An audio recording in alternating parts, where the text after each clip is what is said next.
ইমামের আগে মুক্তাদি খাড়া হওয়া রুকু থেকে বা সিজদা থেকে বা বসা থেকে যদি কোনো মুসল্লি দাঁড়ায়, ওই মুসল্লির নামাজ ভাঙ্গে না। সর্বোচ্চ মাকরুহ হবে যে, কিন্তু নামাজ ভাঙবে না।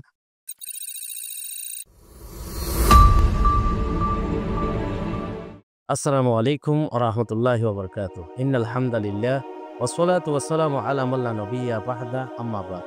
সুপ্রিয় দর্শক, মানাহিল টিভির পক্ষ থেকে আপনাদেরকে স্বাগতম। আজকে আমাদের সাথে অতিথি হিসেবে রয়েছেন জামিয়া বাইতুল করিমের সম্মানিত খতিব মুফতি ইব্রাহিম আনোয়ারি বারাকাল্লাহু ফি হায়াত। আমরা জানি যে নামাজ ইসলামের মধ্যে ঈমানের পরে সবচেয়ে গুরুত্বপূর্ণ ইবাদত। শারীরিক ইবাদতের প্রধান ইবাদত হলো নামাজ।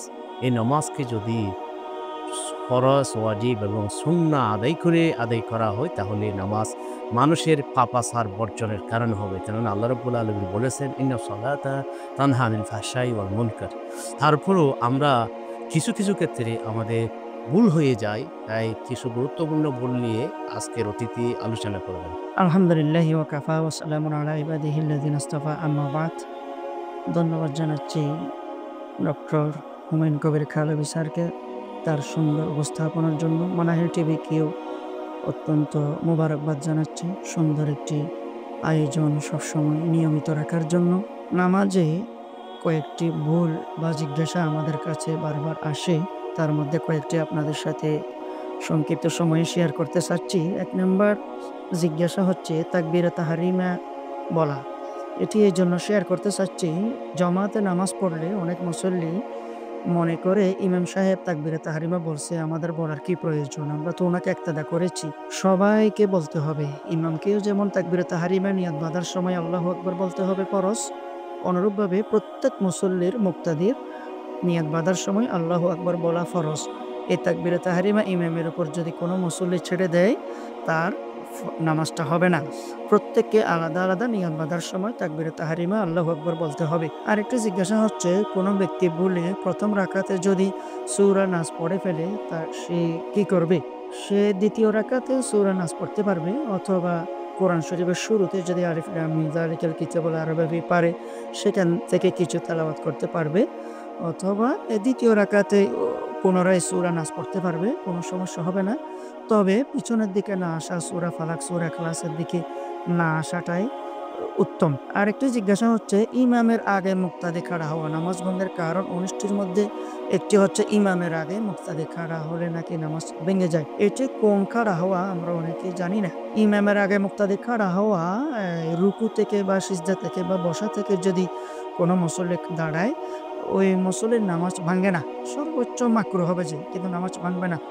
তাহলে ইমামের আগে মুক্তাদি খাড়া হলে যে নামাজ ভেঙে যাবে বলা হয়েছে ১৯ টির মধ্যে একটি, সেটি হচ্ছে ইমাম যেখানে দাঁড়াইছে তার আগে গিয়ে, ইমামের আগে গিয়ে যদি কেউ কোনো মুসল্লি কোনো মুক্তাদি দাঁড়ায়, তার নামাজ ভেঙে যাবে। ওই মুক্তাদির ওই মুসল্লির নামাজ ভেঙে যাবে।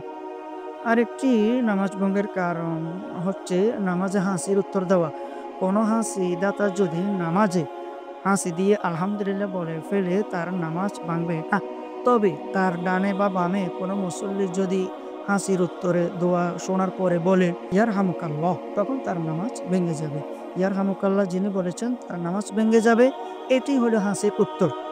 তবে হাসিদাতা আলহামদুলিল্লাহ বললে, হাসির দোয়া পড়লে তার নামাজ ভাঙবে না। নামাজে অনেক সময় মোবাইল অফ করতে মনে থাকে না বা সাইলেন্ট করতে মনে থাকে না। নামাজে কল আসে, তখন দ্বিধার মধ্যে পড়ে যায়, কি করবে? কল আসতেই থাকে। যদি ডান পাশের পকেটে মোবাইল থাকে, আস্তে করে ডান হাত দিয়ে যেকোনো বাটন টিপে দিব। আর যদি বাম পাশের পকেটে থাকে, বাম হাত দিয়ে যেকোনো বাটন টিপে দিব। এই কল যাতে বন্ধ হয়ে যায়, সেটা রিসিভ হয়ে গেলেও যাক, ডিরেক্ট হয়ে গেলেও যাক, নামাজের পুরা নামাজিদের একাগ্রতাটা যাতে বজায় থাকে। তো এই আমলটা করব। অনেকে মনে করে না, মোবাইল ধরা যাবে না, টাচ করা যাবে না, কল বন্ধ করা যাবে না, নামাজ ভেঙে যাবে না। ডানে থাকলে ডান হাত দিয়ে, বাম পকেটে থাকলে বাম হাত দিয়ে এটা টিপে দিব, অফ করে দিব কল। তো এটি মোবাইল পকেট থেকে বাহির করব না। বাহির করে আবার দেখার পরে পকেটে রাখলে আমলে কাসির হয়ে যাবে। আরেকটি জিজ্ঞাসা হচ্ছে, মাসবুক ব্যক্তি সানা পড়বে কিনা? জি, ইমাম সাহেব সালাম ফিরানোর পরে তার বাকি রাকাতগুলো যে আদায় করবে, সেগুলোর শুরুতে ইমামের সালাম ফিরানোর সাথে দাঁড়িয়ে সে সানা আদায় করবে, সানা পড়বে। দেরিতে শরিক হলে কোনো মুক্তাদির করণীয় কি? ইমাম সাহেব যদি রুকুতে যায়, তিনি রুকু পেলে তাহলে রাকাত পাইছে। কিন্তু ইমাম সাহেব যদি সিজদায় চলে যায়, তখন কি করণীয়? অনেক মানুষ এই সময় আসলে, দেরিতে আসলে দাঁড়িয়ে থাকে। এটা উচিত না। তার কর্তব্য, তার উচিত নিয়ত বেঁধে সিজদায় চলে যাওয়া। এটাকে রাকাতে গণ্য করবে না, তবে সিজদায় চলে যাওয়াটাই উত্তম। এত মানুষ আল্লাহকে সিজদা করতেছে, উনি কেন দাঁড়িয়ে থাকবে? তাই নিয়ত বেঁধে উনি সরাসরি সিজদায় চলে যাবে। এটিকে রাকাতে গণ্য করবে না। আরেকটি জিজ্ঞাসা হচ্ছে, ইচ্ছাকৃত ওয়াজিব তরক করলে নামাজের সাহু সিজদা দিলে হবে কিনা? না। অনিচ্ছায় ভুলে যদি ওয়াজিব তরক করে নামাজে সাহু সিজদা দিলে হয়ে যাবে। তবে ইচ্ছাকৃত ওয়াজিব তরক করলে সাহু সিজদা দিলে হবে না, তার নামাজ ভেঙে যাবে। তো যে জরুরি মাসালাগুলো আপনাদের সাথে শেয়ার করলাম, আল্লাহ তাআলা বুঝার ও আমল করার তৌফিক দান করুন। আমিন। ধন্যবাদ সম্মানিত অতিথি। নামাজের কিছু বিষয় নিয়ে তিনি আমাদের সামনে গুরুত্বপূর্ণ আলোচনা পেশ করেছেন। আপনাদেরকে অসংখ্য ধন্যবাদ। আসসালামু আলাইকুম ওয়া রাহমাতুল্লাহি ওয়া বারাকাতুহু।